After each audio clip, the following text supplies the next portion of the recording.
Joining us now to review some of the headlines of today's newspapers from around the world is our Arise News analyst, Emmanuel Efeni. Great Malabite. Good morning, Ruben. Good morning, Rufai. Morning, Olorum. Yes, let's start the review with this day Nigeria's newspaper of record. The lead story: you can't abandon work for election campaign. Buhari wants, says penalty await violators of order. Directs SGF ministers to prepare transition document. Signs Executive Order 12 to institutionalize accountability, transparency. Yes, the president yesterday giving that marching order to the ministers. But I wonder how ministers like Keyamo, who has a function, is one of the campaign spokesperson of the APC campaign council, we juggled this. But the other day was in this program, said, well, I still go to the office to do my job. And even before coming for the program, he has to touch the office. I'm sure it's a timely warning so that we don't have these cases of absenteeism at the ministerial seat, at the cabinet level, all in the name of trying to help the party to win election.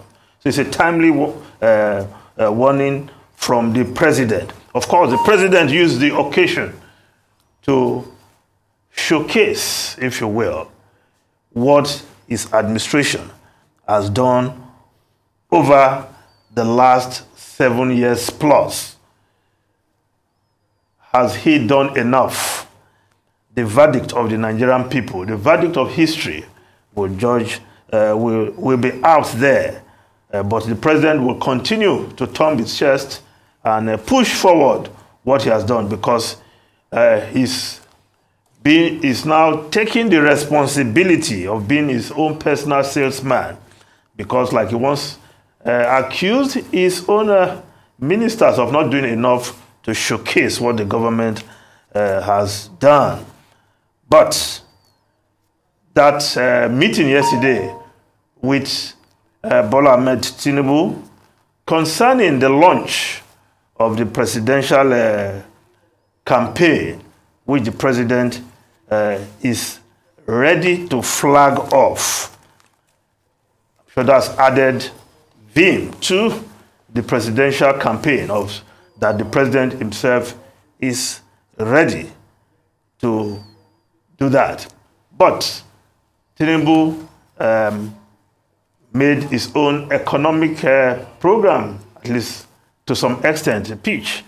And as the Nation newspaper is reporting, how I will boost economy, enhance security by Tinubu, APC candidate promises to sustain Buhari's legacy. I think that is key, because up till yesterday, before that statement, many spokespersons for Bola Ahmed Tinubu have been going about saying, look, when you ask them, are you going to run on this, the economy battered by the APC administration, they will tell you that Asiwaju is running on his own record. His own record in Lagos. On his own record. We are going to sell Asiwaju with his own record. I remember Keyamo saying that several times. That it's very easy to sell Asiwaju because we'll be selling him on his own record. As if even the minister was distancing the candidate from the government of APC under which he is serving. But now, I think that would be some music to the ears of the president, that at least the candidate of his party recognizes that there are gains they have made, and he's going to pursue and ensure and ensure that he sustains the Buhari legacies, as he calls it. So that in itself is something that looks like a meeting of minds between the president and, of course, the presidential candidate. Because up to now, there seems to be some tepid reaction from the presidency to the candidacy. But we'll see how it pans out. So on Friday, the APC campaign will be launched. And that day, the blueprint of the party will be unfolded. and unveiled for Nigerians to assess and criticize, as it were.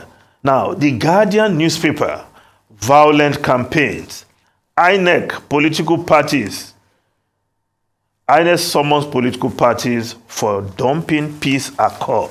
2023, Buhari directs SGF to begin action on handover. Don't abandon governance, president wants as APC. Now, the issue of political violence.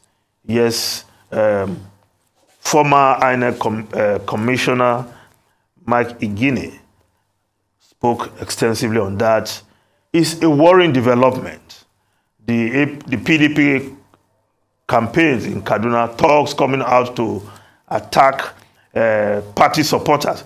But the security agencies, and I'm sure, Ruben, you need to look at that.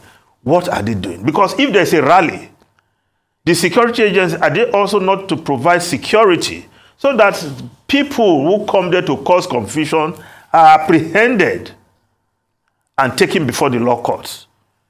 We can't just allow thugs to be having their way as if we don't have law enforcement agencies. So it's good that INEC, someone in political parties, perhaps to remind them of the accord they signed, the peace accord. But if those who cause confusion, who cause trouble at political rallies are not apprehended and made to face the law, the wrath of the law, of course, people will be encouraged when they are recruited to go out on such mission. Now, the Vanguard newspaper, floods, Delta, Anambra, Benue, Bayelsa governors cry to federal government for help. 8 local governments submerged. Soludo, Bayelsa facing humanitarian crisis. Diri, Benue overwhelmed. Autumn, federal government should build more dams. Okowa, 10 local governments areas still underwater. Kogi government. Federal government taking steps to mitigate effects. Source. Yes, yesterday I was calling on the president and at least the vice president at that level to take charge of this situation. Imagine when one city is overtaken by one hurricane, you know, those hurricanes with so many names. Yeah. One city, the president of the United States of America will take charge. And you see him giving instruction to federal agencies to mobilize and move down. But as we speak, I'm not seeing that kind of mobilization going on. It's very sad. 31 out of 36 states affected by flood, and at the federal level, very sad. It's like fiddling when Rome is burning. Honestly, Nigeria is on fire, and it is sad that this administration has not done all communities submerged about it. Corpses are floating everywhere, and it is sad. Nobody, the humanitarian ministry found wanting, everybody found wanting. It is sad, and it's a shame. It's a very big shame that's how we leave people behind in this country. And the cause of this flooding is at the level of federal government. Oh yes, the Lado Dam. The Lado Dam. Not doing what we ought to have done. Yes, it did not start with this government, but in 7 years something could have been done. 7, 8 years, counting. But it is not too late. It's better late than never. Rather, let the federal government take charge of the situation, because this is not, states are being overwhelmed by the situation on ground. And it's not about releasing yes. The producer says we should go. Yes. Okay. So maybe you want to say one or two things. Well, I mean, just about the floods. It's yes. terrible, you know, and everyone is affected. In Bayelsa, in Azikuru Government Cemetery, corpses have been washed up. In fact, again, in that axis, the electricity company in charge of that axis had to switch off electricity so that people don't get electrocuted, because, you know, electricity poles are falling. Even the home of, President Jonathan, one particular platform is reporting today, has been flooded heavily, submerged. Of course, floods don't know the homes of presidents or former presidents. So this is the thing, generally. Yes. And it is sad that the federal government is not showing enough concern. We have given suggestions before. Provide rescue, emergency rescue efforts. Udense Radiri was on this program, and he was saying they've not seen in their part of, Bayelsa State, any kind of support from the National Emergency Management Agency. So these are the things. What relief is the federal government talking about? Because the affected companies like Olam Agri and also the, the farmers who have been affected in the whole of the River Niger and Benue Basin, they will need support. We have been told that food will be released from the strategic grains reserve. When is that going to happen? Who is providing food? Who is providing the support that is necessary?